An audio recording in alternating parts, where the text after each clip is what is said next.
નમસ્કાર, and coverage ન્યૂઝમાં આપનું સ્વાગત છે. અમદાવાદની વેજલપુર પોલીસે દુષ્કર્મ અને દુષ્પ્રેરણાના ગુનાના આરોપીની કરી ધરપકડ.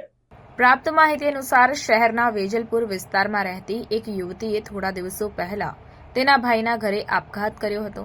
યુવતીના ફોનમાંથી તેના માસા સાથે કરેલી વાતચીતનું ચેટિંગ મળી આવ્યું, જેમાં સામે આવ્યું હતું કે મૃતક યુવતીના સગા માસાએ તેને પોતાની ફાર્મા કંપનીમાં નોકરીએ રાખી હતી, જ્યાં તેનું શોષણ કરીને તું મને ખુશ કર, હું તારી લાઈફ બનાવી દઈશ તેમ કહીને સંબંધ બાંધીને દુષ્કર્મ ગુજાર્યો હતો.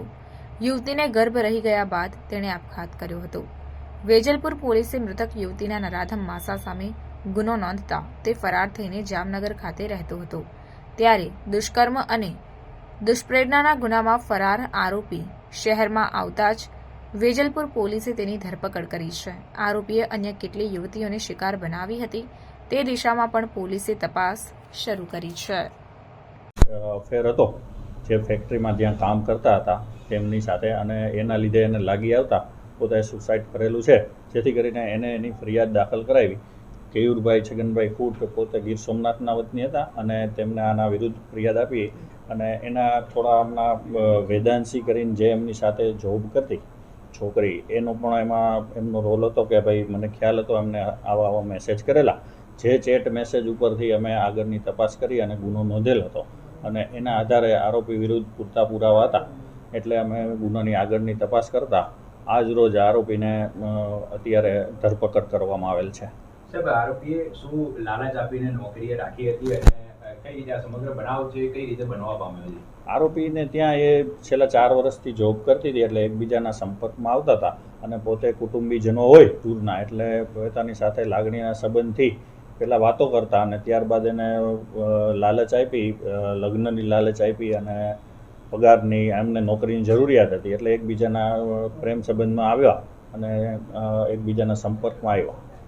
યુવતીના પરિવારજનોને ક્યારે જાણ થઈ કે તેની સાથે આવું બન્યું છે? યુવતીના પરિવારજનોને ગઈ તારીખ 4 તારીખના આજુબાજુ એમને ત્યાં જાણ કરી. વેદાંશી એમની જે ફ્રેન્ડ હતી, જે સાથે જોબ કરતી હતી, એના દ્વારા એને જાણ થઈ કે ભાઈ આવા એમની સાથે સંબંધ હતો, અને પછી છોકરીને ખ્યાલ આવ્યો કે આ જે આરોપી છે એમને અન્ય પણ સ્ત્રીઓ સાથે સંબંધ છે, જેથી એને સાથે ઝઘડો થતા અને લાગી આવ્યો, અને ત્યારે એમનો ખ્યાલ આવ્યો.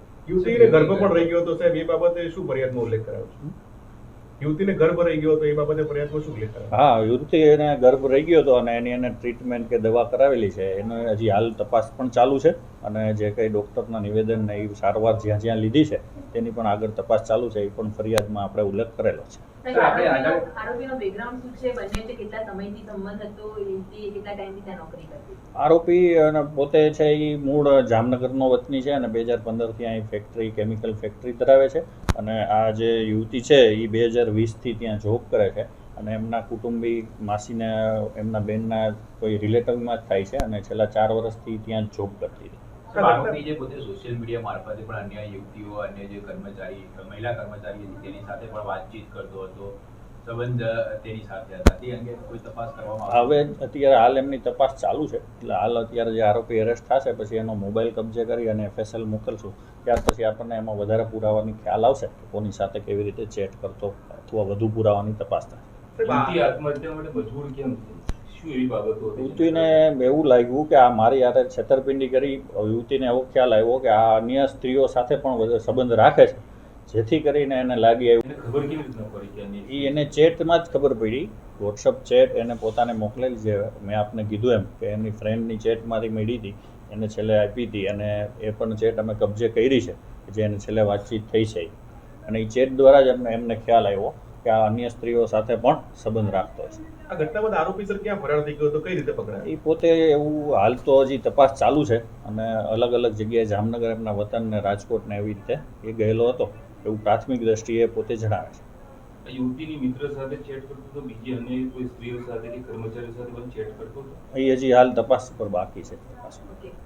खबरों के लिए चैनल को सब्सक्राइब कीजिए, खबरों का नोटिफिकेशन पाने के लिए बेल आइकॉन को जरूर दबाएं।